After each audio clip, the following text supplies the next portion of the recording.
ದಿನ ಬರುತ್ತಾ ಇಲ್ವಾ ಅಂತ ಗೊತ್ತಿರಲಿಲ್ಲ, ಅಂತೂ ಈ ದಿನ ಬಂತು. ನನಗೆ ಇವತ್ತು ಈ ದಿನ ಹೇಗೆ ಫೀಲ್ ಆಗ್ತಿದೆ ಅಂದರೆ, ನಮ್ಮ ತಂದೆ ಕಿಡ್ನ್ಯಾಪ್ ಆಗಿ ರಿಲೀಸ್ ಆದಮೇಲೆ ಒಂದು ಸಂತೋಷ ಬಂತು. ಅಷ್ಟು ಸಂತೋಷ ಇವತ್ತು ಆಗ್ತಾಯಿದೆ. ಅವ್ನು ಹೋಗ್ಬೇಕಾದ್ರೆ ತುಂಬ ದುಃಖದಲ್ಲಿ ಕಳಿಸ್ಕೊಟ್ವಿ. ಇವತ್ತು ಅವನು ಎಲ್ಲ ಮುಗಿಸ್ಕೊಂಡು, ಟ್ರೀಟ್ಮೆಂಟ್ ಎಲ್ಲ ಮುಗಿಸ್ಕೊಂಡು ಸಕ್ಸಸ್ಫುಲ್ಲಾಗಿ ವಾಪಸ್ ಬಂದಿದ್ದಾನೆಂದರೆ ತುಂಬ ಖುಷಿ ಆಗ್ತಿದೆ. ಒಬ್ಬ ಮಗನಿಗೆ ತಂದೆ ನೋಡಿದಾಗ ಎಷ್ಟು ಖುಷಿ ಆಗುತ್ತೋ ಅಷ್ಟು ಖುಷಿ ಆಯಿತು ನನಗೆ. ಇನ್ನು ಅವನಿಗೆ ಯಾವ ತೊಂದರೆನೂ ಇಲ್ಲ, ಚೆನ್ನಾಗಿರ್ತಾನೆ. ಅಭಿಮಾನಿಗಳಂತೂ ಜೊತೆಗೇ ಇದ್ದೀರ. ನಿಮ್ಮ ಪೂಜೆನೇ ಅವನ್ನ ವಾಪಸ್ ಕರ್ಕೊಂಬಂದಿರೋದು. ನಿಮ್ಮ ಪ್ರೀತಿ ವಿಶ್ವಾಸ, ನಿಮ್ಮ ಪೂಜೆ ಅವನ್ನ ಪ್ರೀತಿಯಿಂದ ಅವನ್ನೆಲ್ಲ ಗುಣ ಮಾಡಿಸಿ ಕರ್ಕೊಂಬಂದಿದೆ.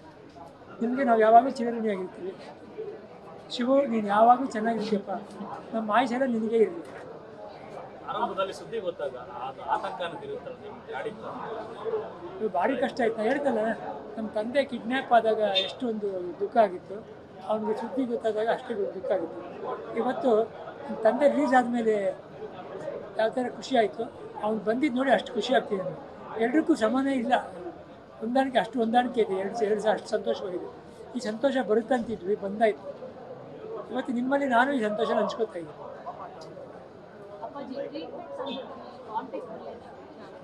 ಮಾಡ್ತಾ ಇದ್ದೆ ಶಿವಣ್ಣ ಡೈಲಿ ಫೋನ್ ಮಾಡ್ತಿದ್ದೆ. ಆ ಟೈಮಿಂಗ್ ನೋಡ್ಕೊಂಡು, ನಮಗೆ ನೈಟ್ ಇದ್ದಾಗ ಅವ್ರಿಗೆ ಬೆಳಗ್ಗೆ ಇರೋದು, ಆ ಟೈಮಲ್ಲಿ ನೋಡಿ ಮಾತಾಡಿದೆ. ಅವರು ICU ಮಾತಾಡಿದರು. ಆ ಮಾತಾಡಿದ್ಮೇಲೆ ಧೈರ್ಯ ಬಂದ್ಬಿಟ್ಟು ಆವಾಗ ಟೆಸ್ಟ್ ಆಗಿ ಇನ್ಮೇಲೆ ಇಲ್ಲ ಅಂತ ಗೊತ್ತಾಯಿತು, ಕ್ಯಾನ್ಸರ್ ಇಲ್ಲ ಅಂತ ಗೊತ್ತಾಯಿತು. ಅವಾಗ ಇನ್ನೂ ತುಂಬ ಖುಷಿ ಆಯಿತು. ಅವ್ನಿಗೆ ಯಾವಾಗಲೂ ಎನರ್ಜಿ ಅಂತಿದ್ರು. ಇವತ್ತು ಅವನಿಗೆ ನಿಜವಾಗ್ಲೂ ಎನರ್ಜಿ ಇದೆ ಅಂತ ಗೊತ್ತಾಗ್ಬಿಡ್ತು, ಪ್ರೂವ್ ಆಯಿತು. ಇವಾಗ ಇನ್ಮೇಲೆ ಶುರು ಆಗೋದು. ಈಗ ಬಂದಿದ್ದಾನೆ, ಇನ್ಮೇಲೆ ನಿಜವಾದ ಶಿವರಾಜ್ಕುಮಾರ್ ಹೊರಗಡೆ ಬರ್ತಾನೆ. ಯಾವಾಗ ನಿಮ್ಮನ್ನೆಲ್ಲ ನೋಡಿ ನಿಮ್ಮ ಹವಾ ಅವ್ನು ಪಟ್ಟು, ನಿಮ್ಮ ಹವಾ ಅವ್ನು ಸೋಕಿದಾಗ ವಾಪಸ್ ಬಂದ್ಬಿಡ್ತಾನೆ. ಮತ್ತು ಅದೇ ಶಿವರಾಜ್ಕುಮಾರ್ ನೋಡ್ಬೋದು.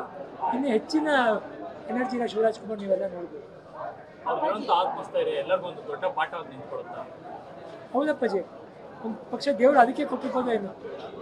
ಯಾರೂ ನಡೋದು ಬೇಡ, ಎಲ್ರಿಗೂ ಒಂದು ಚಾನ್ಸ್ ಇರುತ್ತೆ, ಮುಂದಕ್ಕೆ ಬರ್ಬೋದು, ಯಾರು ಬೇಕಾದ್ರೆ ಗುಣ ಆಗ್ಬೋದು ಅಂತ ಒಂದು ಸ್ಫೂರ್ತಿ ಕೊಡೋಕ್ಕೆ ಬಂದಿದ್ದಾನೆ.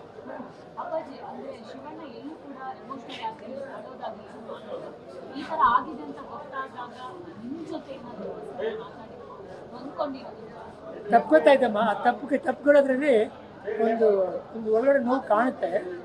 ತಪ್ಪಿಕೊಂಡಾಗ ಗೊತ್ತಾಗುತ್ತೆ, ಒಂಥರ ನೋವು ಕಾಣುತ್ತೆ. ಅವನಿಗಿತ್ತು ಒಳಗಡೆ, ಬಟ್ ಅವ್ನು ನಮ್ಮ ಮುಂದೆ ತೋರಿಸ್ಕೊಳ್ಳಿಲ್ಲ. ನಾವೆಲ್ಲ ತೊಂದರೆ ತಗೋಬಾರ್ದು ಅಂದ್ಬಿಟ್ಟು ತೋರಿಸ್ಕೊಂಡಿಲ್ಲ. 24ನೇ ತಾರೀಕು ಸರ್ಜರಿ ಆಯಿತು. ಅವತ್ತು ದೊಡ್ಡ ಮನೆ ಇಡೀ ಕುಟುಂಬ ಆ ಒಂದು ಇದನ್ನ ಯಾವ ಥರ ರಿಸೀವ್ ಮಾಡ್ತಾರೆ? ಈ ಪರಿಸ್ಥಿತಿ ಹೇಗೆ ಶಿವಣ್ಣನಿಗೆ ಅಭಿಮಾನಿಗಳು ಸಪೋರ್ಟಿವ್ ಆಗಿದ್ದಾರೆ. ನಾವು ಕುಟುಂಬ ಮಾತ್ರ ಆಗಬೇಕಾಗಿಲ್ಲ, ಇಡೀ ಕರ್ನಾಟಕದವರೇ ಕುಟುಂಬವಾಗಿ ನಿಂತಿದ್ರು. ನಾನೊಬ್ಬ ಕುಟುಂಬ ಅಲ್ಲ, ಇಡೀ ಕರ್ನಾಟಕ ಕುಟುಂಬವಾಗಿ ನಿಂತಿತ್ತು.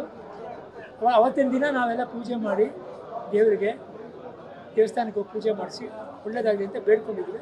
ಒಳ್ಳೇದಾಯಿತು. 24 ನಾವು 24 ಅಂದರೆ ಯಾವುದು? ಅವ್ರ ತಂದೆ ಹುಟ್ಟಿದ ದಿನ ಅದು.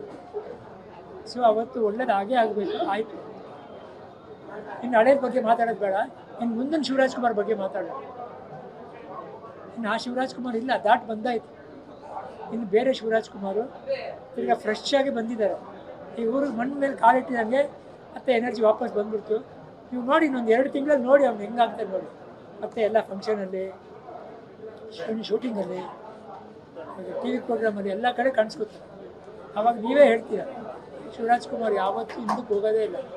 ಅವ್ರು ಒಂದ್ಸಲ ಮುಂದಕ್ಕೆ ಕಾಲಿಟ್ಟಾಯಿತು, ಮುಂದಕ್ಕೆ ಹೋಗ್ತಾನೇ ಇರ್ತಾರೆ.